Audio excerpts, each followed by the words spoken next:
Good afternoon, everybody, and welcome back to the Going for Three podcast. It's episode 40. As always, my name is Percy, also known as PTP, and with me, I have the AOB advocate of Buckets, Chris Collins. How we doing? We're doing okay, man. Well, actually, no, I'll take football phenomenally. Basketball just okay. Yeah, but the football had to be a really good stretch of games. Yeah, we might have to touch on that at the very end. Yeah, that was some interesting games of football, but got a lot of stuff going on in the NBA as well with the 2023 NBA All-Star starters being announced as LeBron and Giannis Antetokounmpo are named the team captains for this year's game.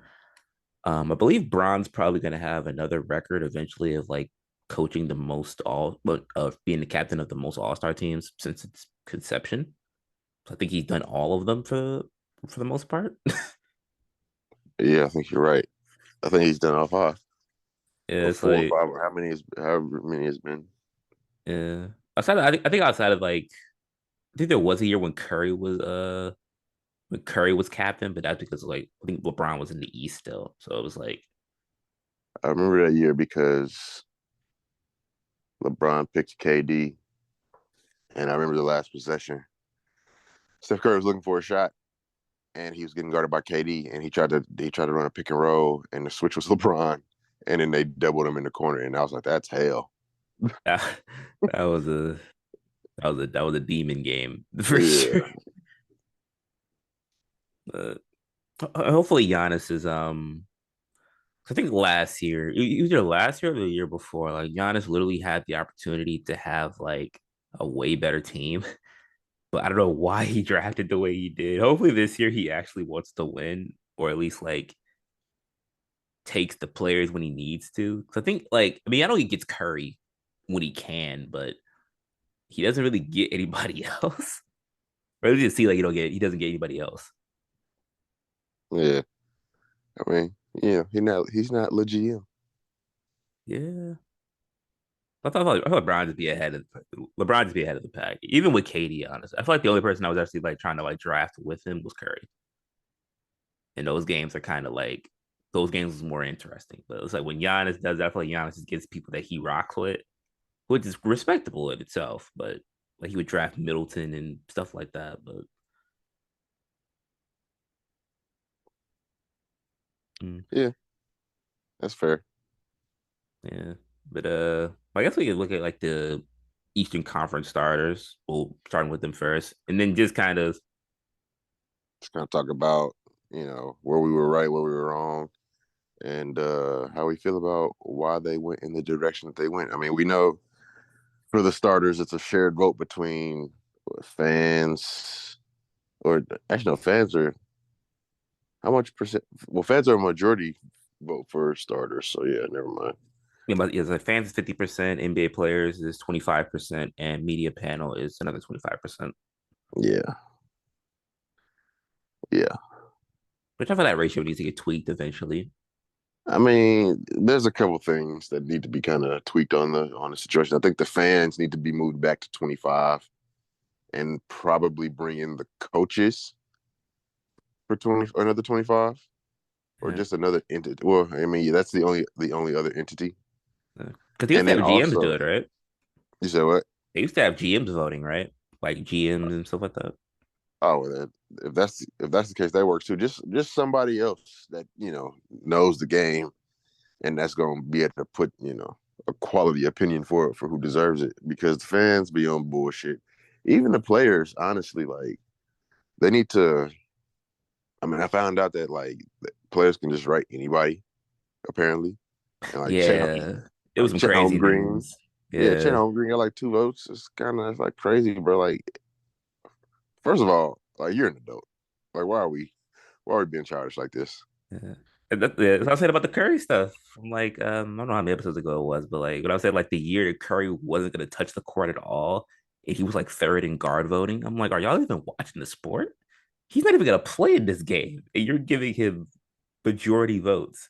Y'all ain't watching nobody else. Like it's crazy. So I think that the players should be given like a ballot of like So what happened? So there's what 12 All Stars for each team every year. Yeah, roughly 12. So 24 people. So yeah, I think the ballot should probably I should probably get like a ballot of like 40 players. You know what I mean? Like just because I don't want the concept to be like we're leaving potential guys out. So 40 is just slightly over the realistic limit.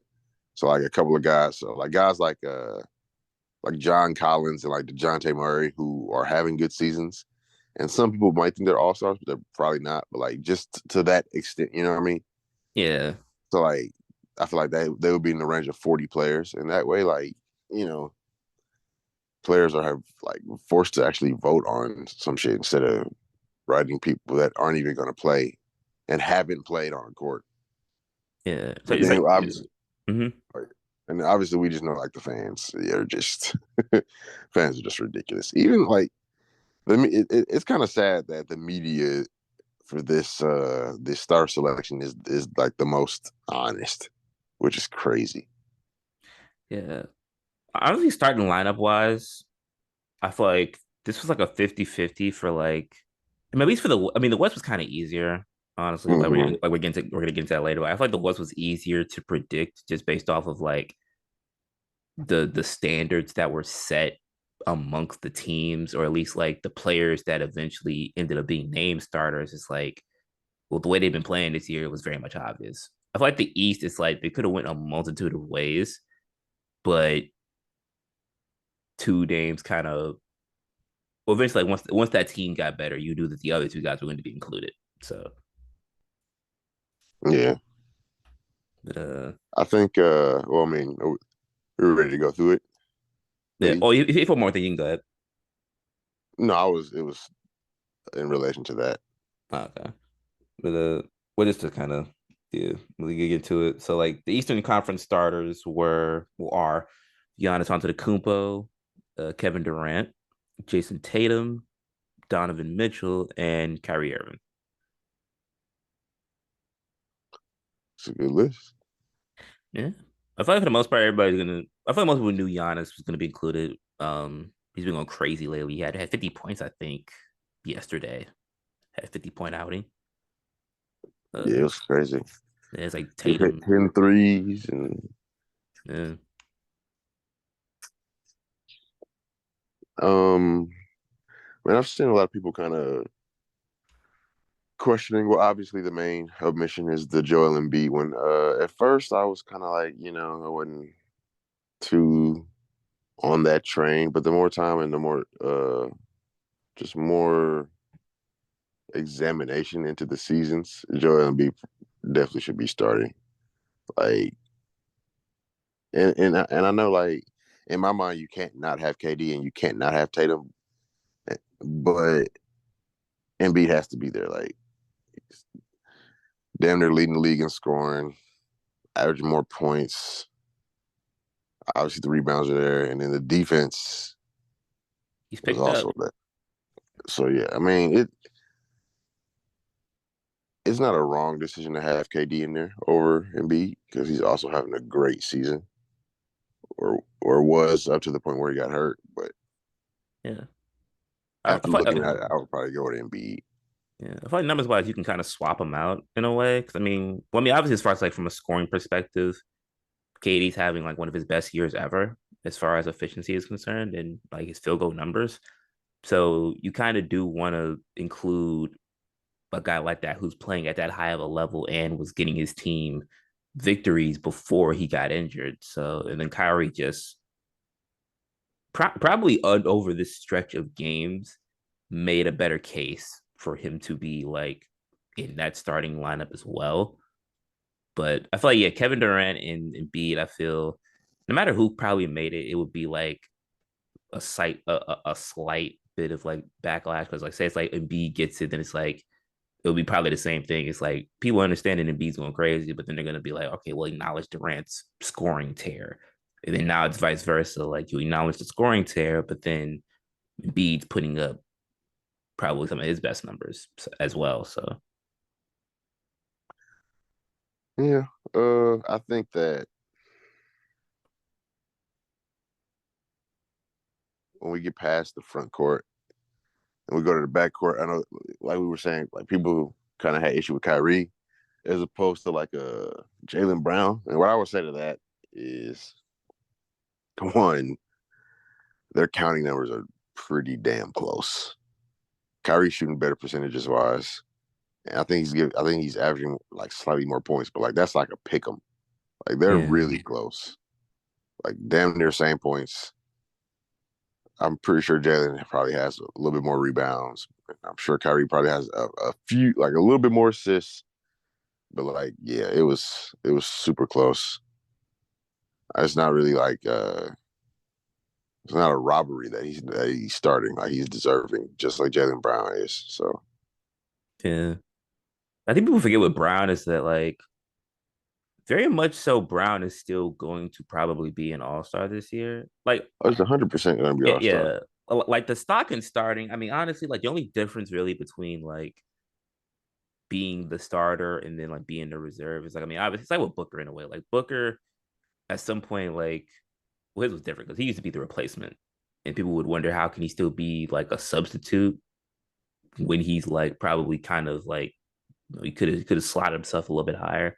It's not really the same thing. It's like Brown Lazar didn't make it at all. So Right. the reserve is technically a step in the right direction to eventually, say the Celtics eventually go on like a tear of sorts. Then you get to the warrior like aspect where it's like, well, have Curry and Clay ever started together in an All Star game? Started. Yeah, like been named start mm, like when they go like for at least let's say started like this draft concept.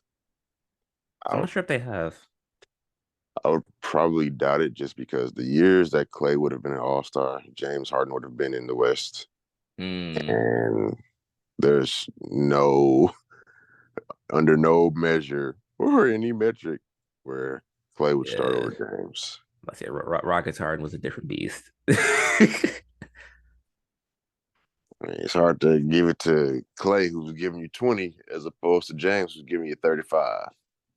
Yeah, on a team that was very much at that time, damn near neck and neck as far Mm-hmm. as competing. So yeah, but I feel like overall, like I mean, I feel like you got more of the Eastern Conference starters right than I did for sure in its entirety. I only got like three of these guys, I believe.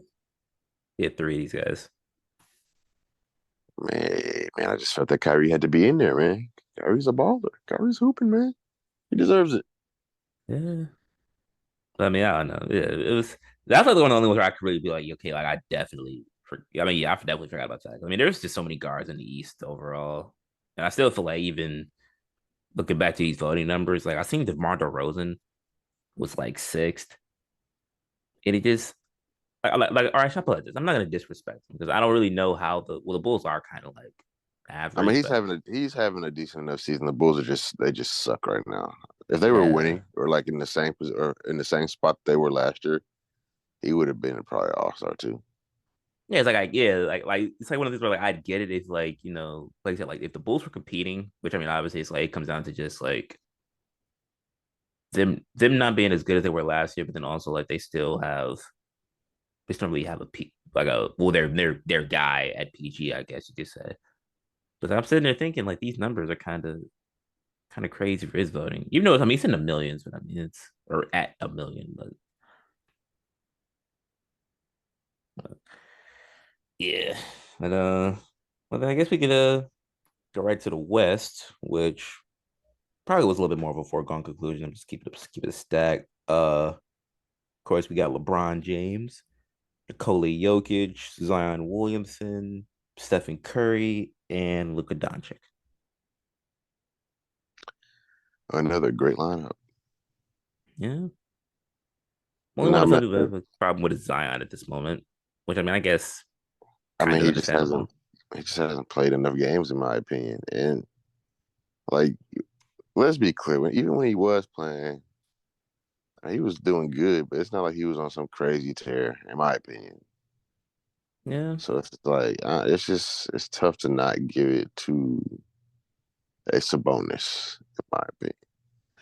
I know people are talking about AD as well, but I mean, shit, he probably play less games than Zion, probably. Yeah, that's what I'm saying. Like in a way, it's like the only other person I can think of like if you swap that out would be like you go into just the other power forwards or other hybrid wings in the West. But I mean, technically, I mean, even if Zion doesn't make a shoot, I mean, like you said, like I mean, if Paul George's numbers added up, you could have slotted in. You could have slotted him in just off of who played more games. Yeah, I mean, I think Paul George will be an All Star, Yeah, but I don't know. I don't know. I like Zion. I feel like when it comes to the All Star, he's just always been. I mean, obviously because he's entertaining as hell. So I mean, the fans are gonna vote for him. But I think even like his second year, they didn't make the playoffs. I mean, he was having a great season, but like he just got plugged into the starting role. It's kind of a situation where like you can tell people play favorites just because like you got him doing what he's doing, and that's great. But then you got somebody like Trey over here averaging 29 and 10, and he doesn't even start. Or you got somebody like Bradley Beal leading the league in scoring, and he's not even an All Star. yeah. There's definitely a couple of, or even like yeah, I think once again, like I think Booker when it might have been the same year as when Bradley Beal was scoring like the 30. It was like either that or like years prior. It's like there's certain years where like there's guys where like you would be thinking to yourself like, okay, it's undeniable that they make the All Star game in some shape or form, and then fan voting just like flips the whole table upside down, and you just sitting here thinking to yourself like, fan voting is like, I mean, obviously it should be inclusive, like not to say that fans don't deserve a piece of the voting, but at a certain point, people as fans need to start actually looking at the sport because there's no way y'all are just wait until February or January, whatever time frame it starts, and you're just clicking only the names that you know of and think that that's going to be justifiable to the voting. Like that can't be a thing. I mean, bro, like I feel like a lot of people really don't know the game or watch the game outside of their invested players. So like if you live in New Orleans and you don't really watch the game, but you know Zion and you've been in a couple Pelicans games, that's who you're gonna vote for. I mean, that's just what that is. Yeah. I mean, like even like I mean, because I've seen it with certain people. Like I've seen like the Knicks try to promote their guys for All Star spots, and like at that point, like I get it if it's like you trying to like get your guys in there, or whatever, and stuff like that. But overall, at the end of the day, it's like I feel like it should be more clear cut as far as a fan themselves to be like, all right, bet like who's actually like hooping right now, type stuff. But outside of like I guess you could say like the All Star news and information, the trade deadline, which I believe is February 9th. Um, Kind of starting to pick up a little bit of steam. I mean, a couple of the teams that were going to be included at the beginning of the year probably aren't as likely to blow their teams up at this current moment. But I mean, I guess it could be interesting to see like a rundown the prior stories and some of the other ones that might seem like a foregone conclusion or could increase in interest before the ninth arrives. So Yeah. I mean, we can just kind of talk about specific situations and teams that I guess that got to us on what they would probably need. I know we talked about well, I know you just talked about teams that were going into it looking like they were gonna be more buyers or I guess more sellers or just more active. I mean, the Lakers definitely first came to mind when you said that. Just from the start of the season, on how at a certain point it was like Russ has got to go, and then he kind of got moved to that bench role, and he was having success for a bit. Um, but yeah, I mean, for them, I don't think necessarily that shoot. I mean, yeah, they're not going to be a great shooting team, but now at full strength, I don't think shooting is that much of an issue when you got like got Troy Brown, who's a good percentage wise. You got Lonnie Walker, who's good and takes a decent amount.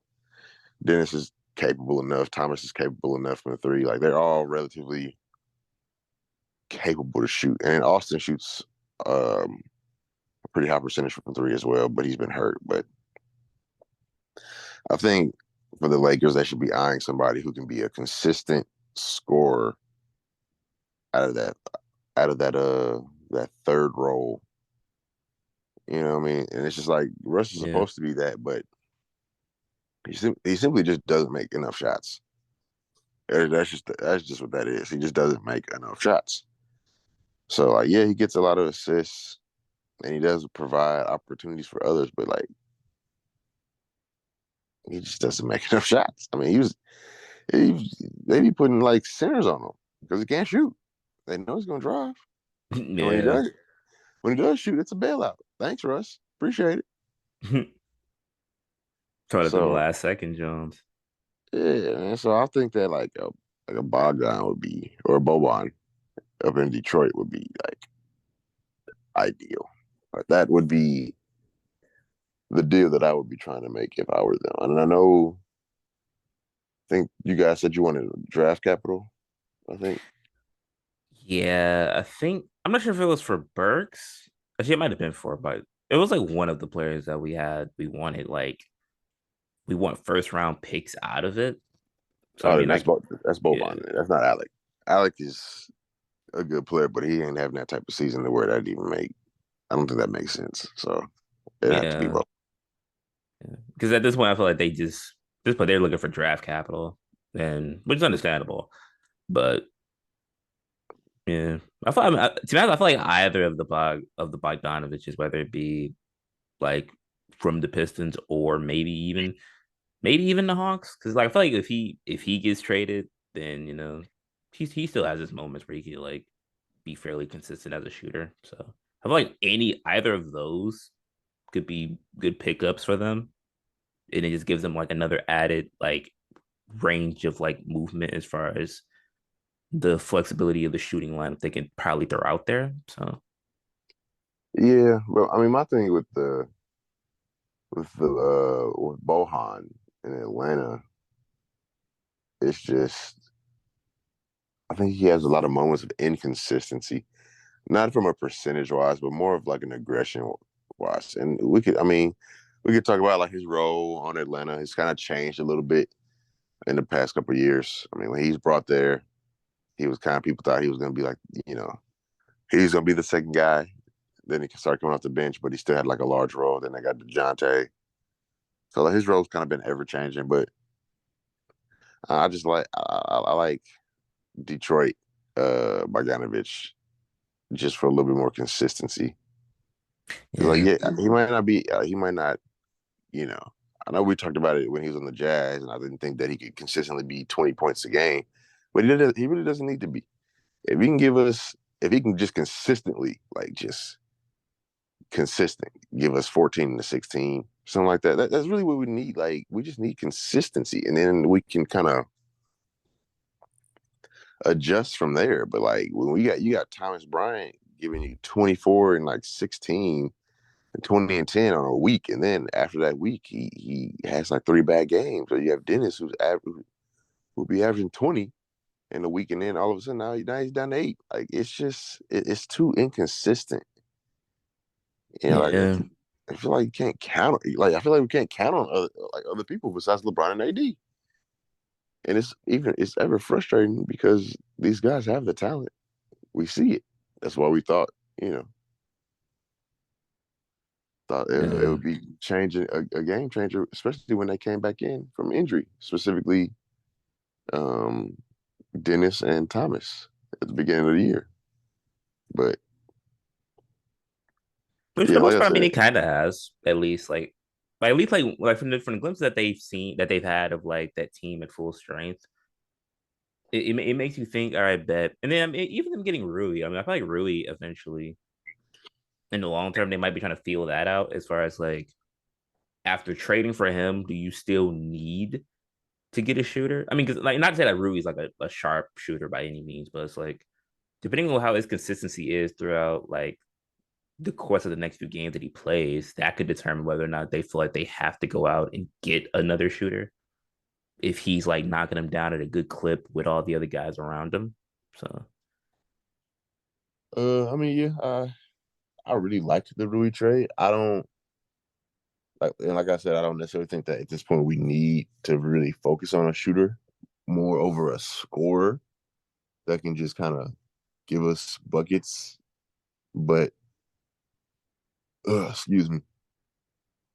We also gotta be if we're gonna go that route of trying to get a shooter. I feel like we also gotta be careful because it's a weird thing, but like shooters have a habit of coming and playing with LeBron, and all of a sudden they can't hit shots. that is a Like very good it's story. actually like it's actually crazy. I've seen it happen multiple times.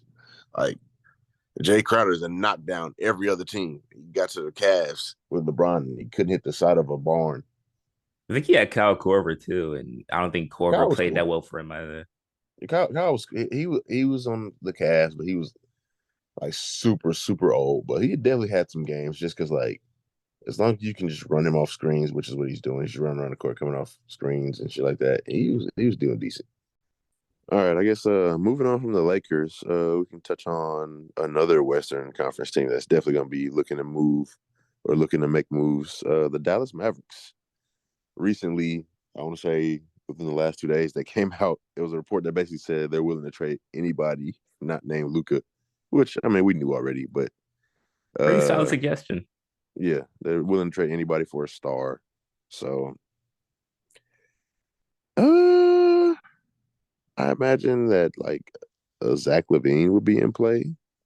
I don't know if he's available, but I mean, I'm Mm. sure they'll make calls. I don't know from a star perspective who else is available.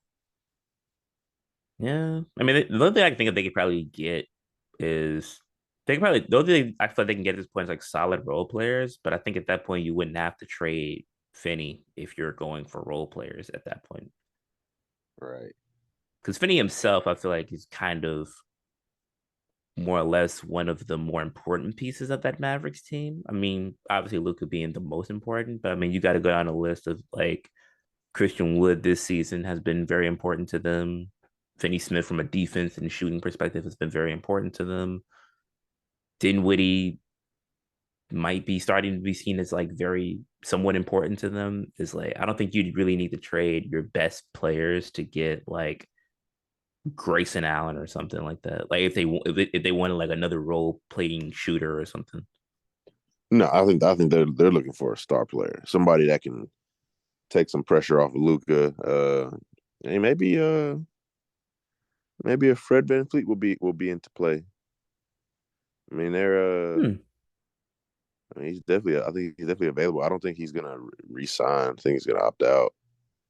Yeah, I think they said he did decline when I was watching. The extension, I Yeah, think. like during one of the games, they said he declined. He wants to really get his payday, which I feel like he's due for it because Fred is definitely a gritty PG. And I feel like if they do get Fred through a trade, you kind of not completely, but you kind of get a little bit of like that Brunson factor back, where it's like you got an attacking PG who can get his own bucket, and at the same time, when Luca wants to step in and get his buckets, like you say, he's more refreshed. He's more involved, or more likely to like give you like those even more massive numbers than he already does. Like he already drops like 50 doing the bulk dang near. So it's like imagine if you bring a guy like Fred, or even in the case like a Zach Levine, like another guy to really take off that extra stress, and he'll probably go crazier.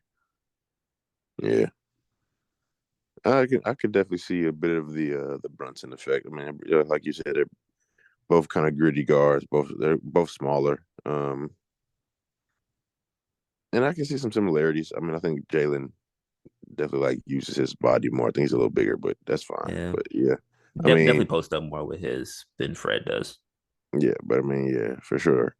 I mean, they just need another. They need another guy because it's amazing right now, but it's never going to lead to any winning. You're not going to be able to win no championship with just Luca just going crazy in the playoffs. And I think the more time that goes on that they rely on that, the less effective it'll become. So like I would be surprised if they made it at the first round this year, personally. Luka could Yeah. be averaging 30 or 40, but it's just Yeah. that shit ain't never worked. And I mean, like, yeah, Luka is that guy, but I mean, shit, it didn't work for Kobe, didn't work for James, didn't work for LeBron. I mean, LeBron got there, but you know, Yeah, it doesn't really end. I mean, you same thing for Luca. Like, I mean, Luca made it to the made it to the conference finals, but it's like well, the conference finals. What was it? no, it was the conference finals. Wait, They played the yeah, Warriors. yeah, but It they was just like it's I made it to conference finals, but overall, it's like depending on who they got you, them out of there in six, didn't they? yeah, it might have been six. Yeah, oh yeah, it had to be six. Yeah, I wouldn't think they went to seven, but like you said, like if a team really can key in on him, especially in like a playoff scenario, for most of the time, like it's going to be a dark scenario because a lot of teams by that time, obviously, I got time to plan. We got potentially 7 games to worry about exactly what you want to do. And if I got the personnel for it, it makes it 10 times easier for me to implement my strategy more. So they're gonna need if they want to make like deep runs, and he's only 23, and like people keep bringing that up, like he's only 23 and he's dropping, these massive scoring numbers. I'm like, yeah, at this point, you need to get somebody who either fits his time frame or at least could probably like hold the hold down the fort with him within his time frame. Well, for me, since he is so good, I don't think there's any problem with getting somebody older just because I mean, we can all see with our eyes. Like, he doesn't really, yeah, he can get better, but like, he's already good enough to win a championship. Like, with the right team around him, the right pieces, he's already good enough.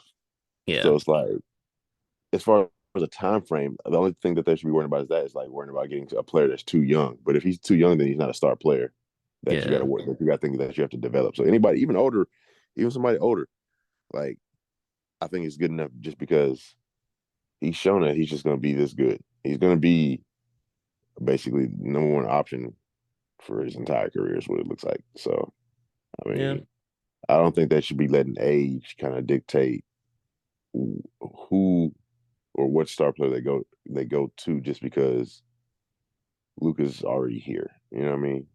yeah. Plus, I mean, their prior championship iteration was probably. I wonder what I know it's like a random thing, but like, I wonder where that Mavericks team ranks as far as Age. yeah, as far as like them being like the I want to say they're the oldest team to win a championship, but I doubt it. I don't know if they were old, but they were pretty damn old, man. Like Dirk Yeah, was older. Well, Dirk was like early 30s, but Jason Kidd was old. Sean Marion was yeah. older. Jason Terry was definitely 30. Pedro was old. Tyson I think Chandler was late Tyson, late 20s, if not early 30s. yeah, Tyson was getting up there. I think Brennan Haywood was on that team. I think Yeah, probably around he was younger. Like a he little bit probably younger like at that time. Yeah. 27. Who else? Uh, Who else? JJ Barea. I know he was old. JJ might have actually been younger at that time. He might have I been a think little younger. yeah, he could potentially. 2011. He might have been a little younger. He might have been the youngest one on the team, actually. Now I think about it. At least the youngest one I got playing time. Yeah, at least in that space. Yeah. How old is he now? And right now he's 38. Actually, yeah, he might have been the youngest on that team at the time. Hey, you say he's 38? Yeah, he's 38 now. So 12 years ago? yeah, Yeah. And what that, 26? that's Yeah. crazy to think. He was one of the youngest on that team. He looks so much older. Who else? Who else are we gonna go for? I guess we can move on to like a contender, like Hmm. move to conferences as well. The Brooklyn Nets. Yeah, I was just thinking that because I've seen a couple of names for them potentially that they're tying names to, or tying things to. Yeah, just like um, maybe like a dynamic scorer, at least while Mhm. KD's out, and or another like big body wing, or not big body wing, but like big body like forward, just to Yeah, help with Claxton. yeah, And he's having a great year for sure. But they are still kind of small. The Ben thing does not seem like it's working out. I don't know what they can do with that. His contract is not attractive for somebody of his output right now, I'm sure. yeah, And I don't think teams are lining up again to give him a second chance like they were the first time. yeah. It's an interesting scenario because I feel like looking at the Nets. I mean, honestly, I feel like they probably, like you said, like, I feel like they need a scoring center at least for well, at least like a little bit more of a more high volume score. I mean, Claxton can score, but I feel like the bulk of his importance relies on like his ability to like clean the glass and defend. So if he sits, I feel like they might need a little bit more of a guy that say if you do want to put like Ben in your backup unit when KD gets back, probably be like probably a little bit more of a dynamic like punch if you got like him and a big that can like really like get some shots up out there together maybe. But I mean, I feel like obviously they gonna want to run that three as a unit. So I mean that might not last that long. But yeah, either that or like I said, if they want like a temporary, depending on how long Katie's gonna be out, which I don't think it's gonna be that long. But depending on how long Katie's out, get you a nice little uh get you a nice little scoring wing or something like that. Maybe a guard, like a two guard or something. I was gonna say, no, not a guard, not a guard. They got too many of those as it is. Yeah. They're very heavy at guard. Kyrie, Seth, Patty, Cam. Yeah, that's a lot. That's I four or got five guys they right got there. Sumner still, right? Like Edmund Sumner or Probably. something. Yeah, Yeah. probably. Guard, they're good at. They're probably gonna move either Patty or Seth. That'll probably be one of the pieces that goes. But I mean, when you talk about the center, that's a little bit more offensively inclined. Even though Claxton has worked really hard to improve his game, he's a really good finisher around the rim. Not just dunks, he's got nice touch now. But a player that comes to mind would be like a Rashad Holmes on the Sacramento Kings. Doesn't play as much as he used to in previous years. Can Can't get him score. up. Yeah, so I think that I mean that definitely comes to mind. Hmm, and like I said, the Ben situation is definitely difficult. I don't know where he could move to or where he would go. I Yeah. mean, at this point, his stock is certainly I don't want to say plummeted, but Yeah, I feel like at this point, like most teams in the league are kind of looking at him to try to figure out like at this point, what situation can you plug him into to where like I mean, I feel like at this point, like we all kind of agree, at least for me at least, like we're not getting the same we're not gonna get the same Ben from Philly probably ever again. no, I think At least in his current mind state, we're not gonna get that Ben Simmons again. So people are gonna try that they're gonna have to figure out like what iteration of their team or what iteration of a team brings out at least 40, maybe 50% of what he used to be. you got to put him. I mean, I'm not even joking. Like you got to put him on a bad team Yeah. So I mean where he he's still where pretty like I mean maybe he's still kind of young. He's like 25, 24. he thinks like 25, 26. Yeah. But like he just got to get on a team where he's forced to put some damn shots up. I mean, the fact that like that aggressiveness on such a manner is a problem. It's crazy. Like I know Yeah. we briefly discussed like Roy Hachimura's like aggressiveness as it pertains to coming to a new team and deferring in certain situations. But like this is such a different level. Like I don't.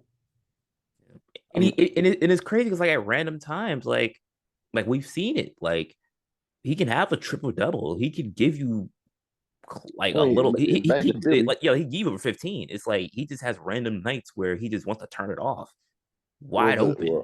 I don't think it's those nights. I think in Philly, it was more so like he's turning it off because we used to Yeah, see him playing without Embiid, and he would have like 30, which it, which seems so long ago now. But like, bro, like yeah. now, I don't think there's no power to the switch anymore. I don't think the switch works at all. I think It's like at this point, people get happy when they see him with 16, and it's like, why are I we ain't seen. happy for 16 points? I don't think has he had 16 at all.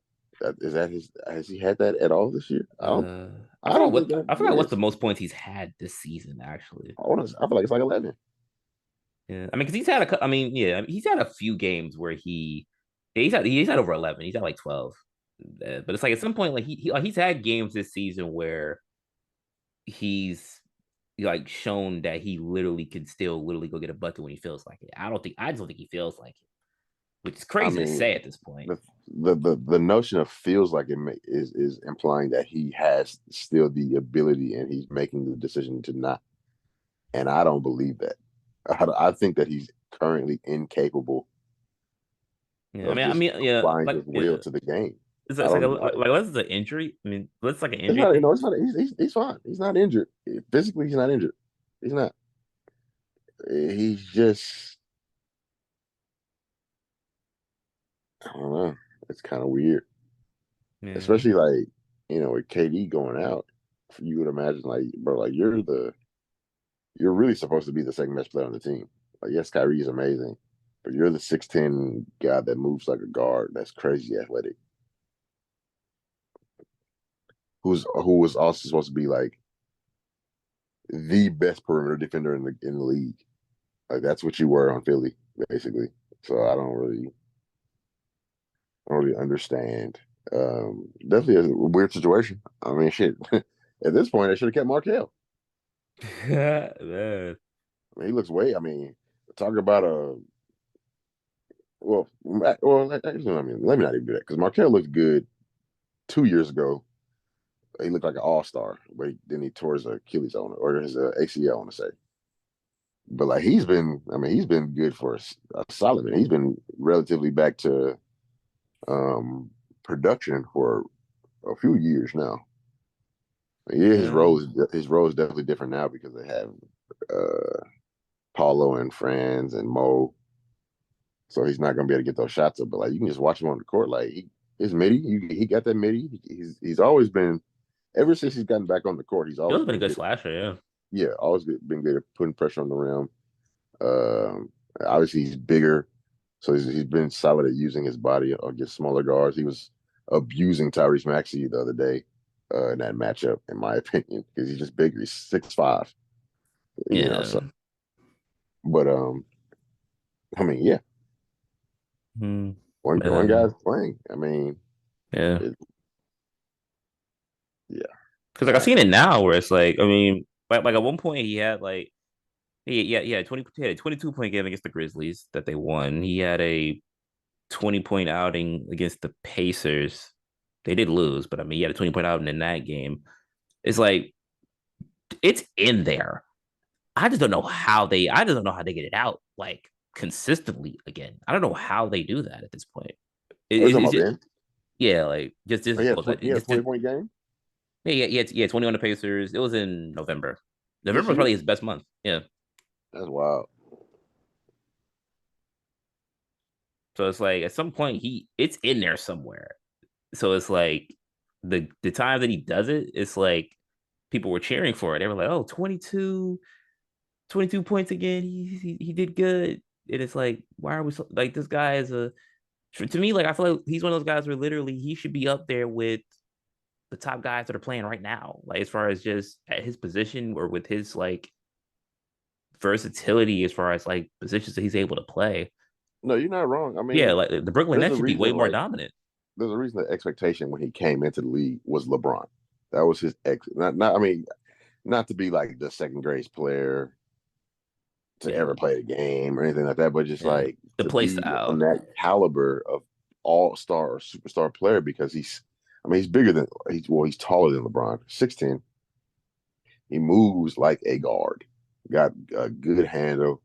and at the time, at least in Philly, was finishing crazy. Oh yeah, he And was going like, over the top. and it's just like yeah, and we've all seen the damn summer league video, summer league where he's hitting mid range shots, So he's shooting comfortable, threes. or not even threes. I mean, I think it was a couple, but like it was Yeah. more so like just from the mid range, from that second level. And I mean, if Yeah. it's to the point like, bro, like Ben would never have to even take this 3-point criticism if he was just one aggressive and two like shots that we've seen him take comfortably. Like if Yeah. Ben had a mid range, like no one would care about the 3-point shot. Yeah. The other thing of threes because like literally like in the summertime, like it was like for like that 3 year stretch, maybe 2 to 3 years, literally every single time it was something relating to Ben Simmons, like it was him in the gym playing, I don't know if it was bank or something like that. And the dude's shooting from like half court. It was Yeah, ir but I don't think yeah, those yeah, those weren't it probably against like wasn't like a NBA full range talent though. court. Yeah, like not even being guarded, like literally like they're just taking turns chucking. And he's doing like decently well from that range. And that's why it's probably another reason why it was so frustrating for people because it's like in the summertime, you want to think you Curry. But then when the season comes around, he wasn't pulling, which is why it's like that was a deception that he had with Philly. Now it's just like, well, damn, like, can you dunk the ball? Like, can you lay it up? Like, they're not even asking for you to shoot threes in Brooklyn. They just want you to score, period, in some capacity. And it shouldn't be too hard with somebody of your size and athleticism. But Especially with Kyrie out there trying to get people give people 30. You know how much attention he's getting once he gets to like 15? Like you can they literally could have a dynamic until KD gets back that eventually turns into a three-headed monster. But it's just I mean, that third head ain't there. yeah, but I say right That's now, just, yeah, right now it's literally just like, all right, bet. Once KD gets back, then we get the guy that shoots the mid ranges. When technically he should be a mix of, well, he's still gonna be a mix of threes and mid range, but it's like the two KDs in the mid range probably more than Ben Simmons is. And that's crazy.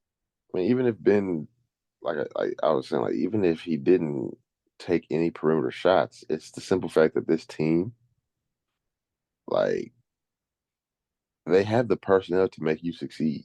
Yeah.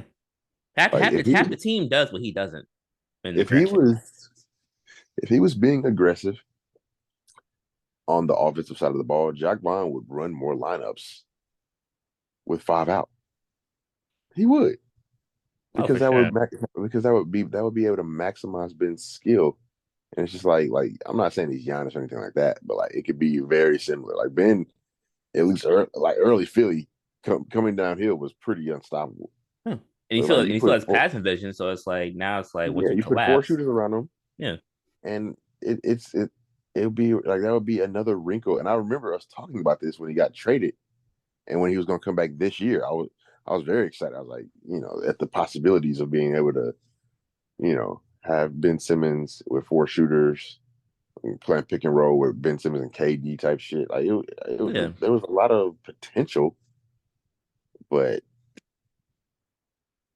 here we are halfway through the season and bro's not even starting, losing minutes or at least Yeah, but like fluctuating there's minutes. certain games like he's sitting on the bench way longer than he should. Like I think in the early stages of the season, he was playing what was I think his most minutes played was like 37. And then those numbers have cut drastically over the course of the last 3 months. Well, it's just like, what does he bring? Yeah.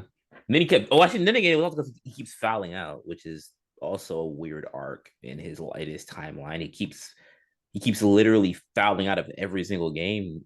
Dang near it's that's another problem. Like defense is also supposed to be your bread and butter. Why are you fouling so much? It's just so many questions. So it's like exactly like he doesn't bring scoring. Um, he doesn't bring the elite defense anymore. And like listen, it is almost it's not impossible, but it's extremely difficult to be an elite playmaker when you're just a non-threat to score from any way. Like you don't have to be able to shoot. We see Russ. Like Russ puts so much pressure on the rim. He collapses the defense consistently. So he's able to collapse the defense just from his driving ability and aggressiveness purely. Yeah. But it's just like if you're like a non like think like early Lonzo that couldn't shoot and Lonzo that didn't have like the best the best handle to like get past defenders. Yeah. Like okay, it's hard for him to be like an elite playmaker when we're not really respecting his ability to score. And he was taking we were talking about his aggressiveness, and he was taking way more shots. It's just like, bro, I don't know. Yeah, I'd be looking to move him. It's not really, it's not really giving. It's not giving what it needs to give. Um, hope he lands in a better situation. I don't know what situation that would be. Like I said, I'm of the mindset that he just needs to go to a bad team and jack up shots. But every bad team has their backcourt.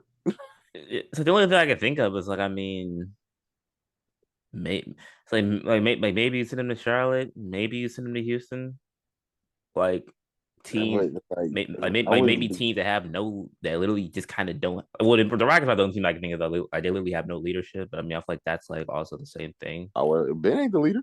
Yeah, Ben ain't exactly. no. Like, yeah, I feel Yeah, like I feel like you kind of like just double it down, but then it's like, nah, it's a dude who doesn't care with a bunch of young guns. It's like Jesus, like how do you make that work out now? Or at least like maybe if he plays on a team where literally everybody around him is younger than him, he has to take accountability, and like you said, he has to put the shots up. Maybe it wakes it back up, and now it's like, all I right, well, mean, but bet I now you can wouldn't just take build the around him. ball. I wouldn't take the ball out of Jalen Green or Kevin Porter's hands for Ben Simmons. Because although, yes, somewhere down the line in the past, Ben had more potential than them, at this point, it's not true. I Yeah, at mean, least for it's Green, yeah, very much so. Kevin Porter. Listen, I would take Kevin Porter right now over Ben Simmons in a heartbeat. I wouldn't think twice about it. Right now, Ben doesn't bring anything. He brings very little. Like, yeah, Uh, it's it's crazy. um, I mean, you can take that 7 points, 6 rebounds, and 5 assists if you want to. I'm not taking that. I don't want that. uh, That does nothing for me. This even another one. I mean, we could talk about. I guess we could talk about teams that would be selling. We could talk about like the Raptors. I guess. Oh yeah, they said they might blow the Fred, whole thing up. yeah, I mean, Fred's name has been mentioned quite a lot, um, quite a lot, and I mean, and understandably so. Right, he's an all-star. He's played off ball, on the bench, started on ball. Like he's had success in many different roles, and like you said, he's a champion, gritty guard. Like you know, I'm at, and at this point, shit. At this point, his contract is very favorable. I'm sure. Yeah, But I this mean, current he'll moment. want he'll want another one, of course. But and there's a lot of teams I could use a Fred. A lot of teams. Clippers, Lakers. Shit. Who else? Hmm. You know, they're like about the Clippers, Lakers, Mavs. Yeah, man. Uh, The Heat. Honestly, yeah, but about they that are. right. Yeah, they do have Gabe though as a backup. Uh, I mean, I've seen Fred's name's been in the limelight. OG's also been mentioned quite a ton as well. I think I saw that there was the Suns and who was that other team? The Suns and the Knicks were interested in OG. Um, I don't know. I'm not too in love with the fit for either team, just because like I mean the Knicks have RJ and Randall, so I mean I don't know how much OG would play, and then I mean the Suns have Bridges, Cam Johnson, but I mean actually yeah, The Suns seem more plausible than Suns are the better. Knicks because I feel like Yeah, the Knicks can't even use Cam Reddish right, so I wouldn't trust them. to have OG playing at a good level. Granted they do have Julius Randle and like there's guys that are playing really well, but I mean, as far as that forward position is concerned, I don't think they really know what they're doing with it, or at least they know like what their Or personnel is for outside it. of RJ Barrett. Yeah, And yes, I mean the Knicks are holding Cam Reddish hostage for some weird reason. I'm not really sure what he did to Tom Thibodeau or Dolan. Um, but yeah, that's just holding that kid hostage. I mean, if you're not gonna play him, let him go. I mean, like it's yeah. crazy. It's like Cam's averaging like he's averaging like 12 points or some shit. But like when he So, plays, he's doing stuff, and it's yeah, like but I don't know it's like why 12 games. Tibbs is forgetting that he's young. Yeah, Like, it's like 12 games played, which is yeah, weird and wild. It's such a it's so unfortunate to this. He's being wasted right now. Like this story needs to turn around quick because this it's a man, waste. this man Tibbs is really the modern day Larry Brown without the rings. He just doesn't like the young players on the team unless he has to. Shit, we are. I mean, we got Rudy, so I doubt we go for Cam, but I would like to see him go somewhere. But either way, um, So I ain't gonna lie, if the Pistons give Bogdan to them for Cam, yeah, I might have to take that.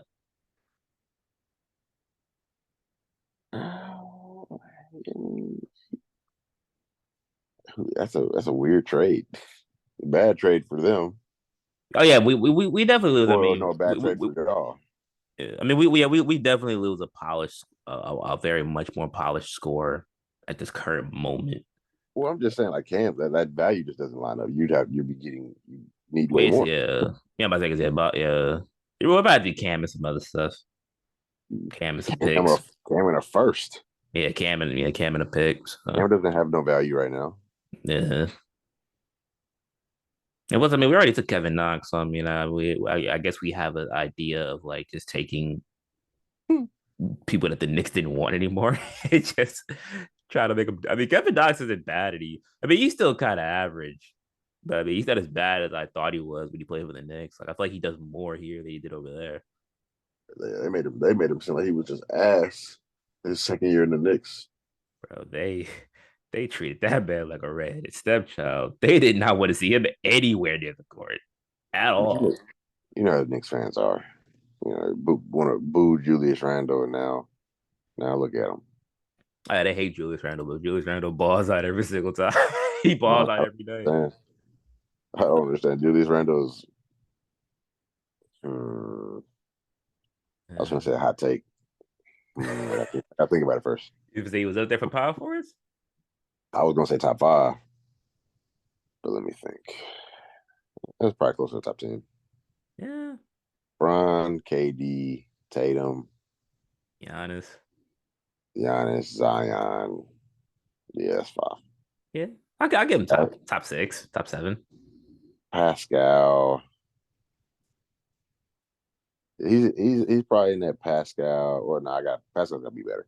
He's in that. He's probably below Pascal and Sabonis, Yeah, and then so, that's probably yeah. So I know he's above like guys like Collins for sure. At this yeah, current moment, he's yeah. above Collins. He's definitely above Collins. That's not that's not even that ain't that Yeah, argument.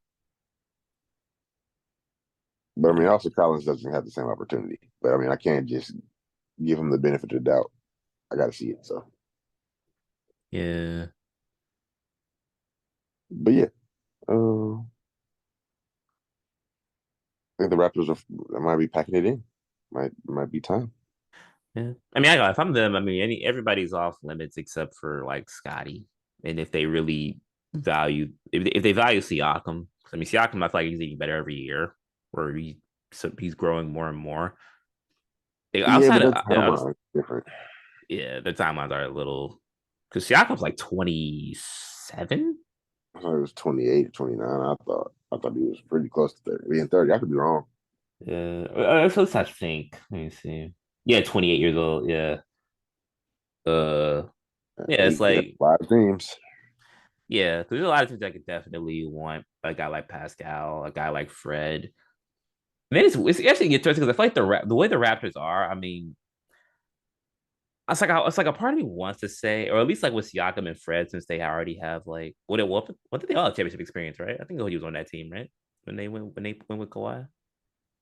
Fred, Pascal, OG was there. He didn't play though. He's hurt. I think that's it. I don't think Gary Trent wasn't on that team. Yeah, I think Gary came after through was through They traded trade. for Norman Powell. Yeah, the Norman Powell trade. It's like it's like a lot of those guys have championship experience, so they're gonna be able to get a lot of they're gonna be able to get some decent picks back for this upcoming draft. I don't think they're going to be that bad for the lottery to really like bless them in a way, like how a team like the Hornets might be in line to be borderline top five, maybe three. But I mean, they can get a couple of picks future wise that could help them in their rebuild, put some guys around Scotty, and really just fully start their new regime. Because I mean, once Kawhi left, I mean, it was technically like a whole new timeline anyway. Because like now you don't have him or you don't have like guys before, like you don't have DeMar or Lowry. So Well, they now got to you, figure out if Scotty is even that guy. yeah, Like, where does Scotty fit into a championship contender? Like, is he the first option? Is he a second option? Is he a third option? Like, I don't know. I think they got to find out. I mean, it's kind of hard for them to find out on this team with so many vets and established guys. yeah. There's so Yeah, many that's people what, above him that you kind of just look yeah. at him and be like, you expect them to just be like a cog in the machine, but it's like, I need to find out what he like if he's able to be the guy because his archetype is very interesting to me. I'm curious to see how it would work being like a focal point. yeah. But yeah, that should be well, that'll be it for this episode. Can't wait for the deadline to start or deadline to pick up and more stuff up to Or, finalize itself. or can these find people follow you at? Uh, Follow me on Twitter at PTP underscore 99. And follow me at Christy Collins on Instagram and Twitter. And all the podcasting applications, podcasting social medias at Going for Three Pod on Instagram and Twitter. Uh, yeah, we'll see you Yes, guys sir. on the next one.